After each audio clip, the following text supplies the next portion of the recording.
आज हम बात करेंगे एक नए लेटर के बारे में। इस लेटर के हिसाब से जो हमारा पॉइंट्समैन कैडर है, जिसे स्टेशन मास्टर के दाएं हाथ के रूप में कहा जाता है, उस पॉइंट्समैन कैडर में 7th पे कमीशन के हिसाब से मिनिस्ट्री ऑफ रेलवे को और डीओपीटी को और सभी विभाग को एक स्ट्रक्चरल चेंजेस के लिए भेजा गया है। कैडर रिस्ट्रक्चरिंग के बारे में कई दिनों से मांग थी, क्योंकि पहले क्या था कि केबिन मैन और स्विचमैन होते थे। केबिन मैन, स्विचमैन, लीवरमैन, इन सभी पदों के खत्म हो जाने के बाद से अभी पॉइंट्समैन में लेवल 1 लेवल 2 मिला जुला के रह गया है।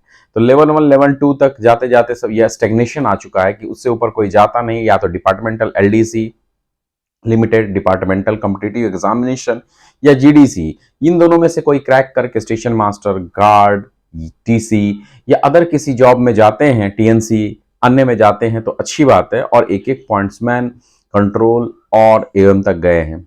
इसमें कोई कहने की बात नहीं, टैलेंट की कमी नहीं है हमारे यहाँ। लेकिन अगर वो नहीं जाते हैं तो इसी जगह पे स्टेगनेंट हो जाते हैं। स्टेग्नेशन होने के चलते उनकी सीनियरिटी, उनके कई चीज़ों में फ़र्क पड़ता है, उनके भत्ते में उन्हें लाभ नहीं मिल पाते हैं। तो इन चीज़ों को देखते हुए, उसके पॉइंट्समैन के इंपॉर्टेंस को समझते हुए उनको ग्रेड 2 और ग्रेड 1 में डिवाइड किया गया है। यानी 2400 और 2800 का दो नया ग्रेड दिया जाने वाला है पॉइंट्समैन में। ये बहुत ही अच्छा परिवर्तन है। अच्छा जी, मैंने पहले भी कहा था कि ग्रुप डी, जो कि अब ग्रुप सी हो चुका है, तो ग्रुप डी उर्फ ग्रुप सी में अगर कोई भी पद, पॉइंट्समैन, ट्रैकमैन, इंजीनियरिंग, एसएनटी, किसी में सबसे अच्छा है, जिसमें प्रमोशन का ग्राफ सबसे अच्छा है कोई भी, तो वो पॉइंट्समैन का है। हर एंगल से, way of working, way of standard और प्रमोशन ग्राफ को देखा जाए। कई बार लोगों के कमेंट आते हैं कि हमें 12 घंटे का जॉब करना पड़ रहा है, ओटी नहीं है, ये नहीं है, वो नहीं। एग्रीड, मैं मानता हूं। और कई जगह पे लोगों ने मांग रख के कई चैनल के माध्यम से, कई तरीकों से 8 घंटे की ड्यूटी पे आए हैं।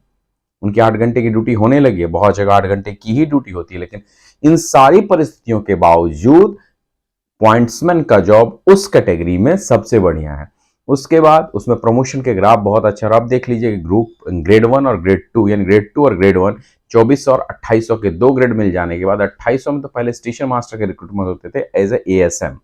तो उसके सारे बेनिफिट्स, मेडिकल बेनिफिट्स, पास बेनिफिट्स, हर तरह के बेनिफिट्स में चेंजेस आ जाएंगे आपको। तो ये दो ग्रेड पे मिलने की आपको शुभकामनाएं पॉइंट्समैन में। और इससे यह साबित होता है कि सेफ्टी कैटेगरी में जैसे स्टेशन मास्टर के इंपॉर्टेंस को कभी रेलवे ने नहीं नकारा, वैसे ही पॉइंट्समैन के कैडर को कभी नहीं नकारा गया।